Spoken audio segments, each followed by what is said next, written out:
মা আমি পেটে থাকা কালে কোমরা স্বপ্নে দেখেছিল, তাই মুরব্বীরা তাকে কোমরা খেতে নিষেধ করেছে। মা এখনো কোমরা খায় না, এই বিষয়ে কি বললে উপকার হবে? ভাই মোল্লা জনি, আপনার মাকে বলবেন ভালো করে কোমরা খেতে, যত প্রকার কোমরা আছে সবগুলো খাবেন, ভাজি করে, রান্না করে, এবং কাঁচা খেতে পারলে কাঁচা, যত ভাবে মনে চায় ততভাবে খাবেন। কোমরা খাওয়া, স্বপ্নে দেখলে কোমরা খাওয়া যাবে না, এটা শুধু কুসংস্কার না, ভয়াবহ এবং হাস্যকর কুসংস্কার। আর স্বপ্নে দেখলে খাওয়া যাবে না এমন কোনো কথা নেই, বরং সেটি তার খেতে হবে। আল্লাহ রাব্বুল আলামিন বলেছেন লিমা তুহাররিমু মা আহাল্লাহু লাক, যেটা আল্লাহ আপনার জন্য হালাল করেছেন সেটা আপনি কেন হারাম করছেন? আল্লাহ রাব্বুল আলামিন হালাল খাবার যেটা রেখেছেন সেটাকে নিজের জন্য হারাম করা এটা কারোর জন্য জায়েজ নাই, এটা গুনাহের কথা। মুকসেদ আলী জানতে চেয়েছেন মেয়েরা কি চুল বেঁধে নামাজ পড়বে নাকি চুল খুলে পড়বে? এক্ষেত্রে ইসলামী শরিয়ার বিশেষ কোনো নির্দেশনা নেই যে মেয়েরা চুল বেঁধে পড়তে হবে বা খুলে পড়তে হবে, স্বাধীনতা রয়েছে। আপনি চাইলে বেঁধে পড়তে পারেন, চাইলে খুলে পড়তে পারেন।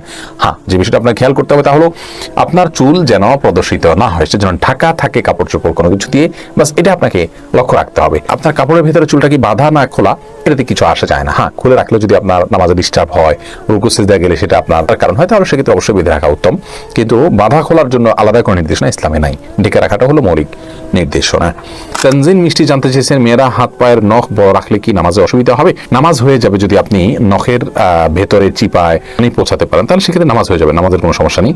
তবে যদি ব্যাপারটি এরকম হয় যে নিচে পানি পৌঁছাচ্ছে না, অতিরিক্ত হওয়ার কারণে, বড় হওয়ার কারণে ময়লা জমে যাচ্ছে, তাহলে সেটা একে তো অনুচিত, দ্বিতীয়ত হলো যদি পানি না পৌঁছে তাহলে সেক্ষেত্রে নামাজই হবে না।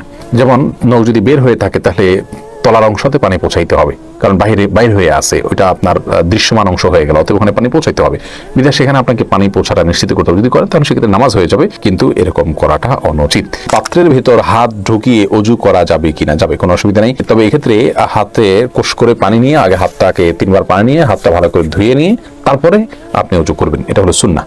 এরপরে নাসরিন আখি আপনি জানতে চেয়েছেন নামাজের মধ্যে এক রাকাতে ভুলে 3 বার সিজদা দিলে কি নামাজ দ্বিতীয়বার পড়তে হবে? নামাজের মধ্যে এক রাকাতে ভুলে 3 বার সিজদা দিলে আপনাকে শেষে সিজদা সহু করলে নামাজ হয়ে যাবে ইনশাআল্লাহ। দাউস আনিস আপনি জানতে চেয়েছেন আমার স্ত্রী রাগ বা ঝগড়ার সময় বারবার তালাক চায়, আমার 2 মেয়ে, আমার করণীয় কি? যে মেয়ে তালাক চায় স্বামীর কাছে বারবার, রাসূল করিম সাল্লাল্লাহু আলাইহি ওয়াসাল্লামের হাদিস থেকে জানা যায় তার প্রতি আল্লাহর বা ফেরেশতাদের অভিশাপ নাজিল হয়, যার কারণে এটা মনে রাখতে হবে যে এটা খুব জঘন্য একটি ভুল।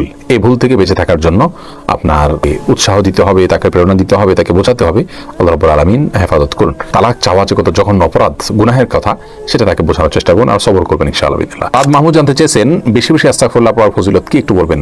বেশি বেশি ইস্তেগফার পড়লে, আল্লাহর কাছে ক্ষমা চাইলে আল্লাহ মাফ করেন, আল্লাহর দিকে রুজু হয়, অর্থ বুঝে যদি আল্লাহর কাছে ক্ষমা চাওয়া হয়, নিরাপত্তা লাভ হয়, বিপদ আপদ দূর হয়, রিজিকের মধ্যে বরকত আসে, ইস্তেগফারের অনেক উপকারিতা আছে। বকর সিদ্দিক জানতে চেয়েছেন আল্লাহকে গড বলে ডাকা কি জায়েজ আছে? না, আল্লাহকে আল্লাহ বলবেন, গড বলে ডাকা জায়েজ নাই, কারণ গডের স্ত্রীলিঙ্গ হয়, আল্লাহর কোনো স্ত্রীলিঙ্গ হয় না, আর আল্লাহর অনুবাদ হয় না, আল্লাহর নামের কোনো অনুবাদ হয় না, আল্লাহকে আল্লাহই বলতে হবে। আমি তাসবির আহমেদ জানতে চেয়েছেন সব সময় জিকির করার চেষ্টা করি, কিন্তু টয়লেটে গেলে মনে হয় কি করবো? হ্যাঁ, মনে মনে জিকির করবেন, মনে মনে জিকির করলে কোনো অসুবিধা নেই। কেউ যদি হারাম বিষয়ের উপর আল্লাহর নামে কসম করে যে ওই হারাম কাজ আর করবেন না, কিন্তু সে যদি ওই কসম রক্ষা করতে না পারে তাহলে করণীয় কি? এবং কসম যদি 1, 2, 3 বার ভঙ্গ করা হয়, কয়েকবার ভঙ্গ করা হলেও একবার কাফারা দিলেই তিনি দায়মুক্ত হয়ে যাবেন।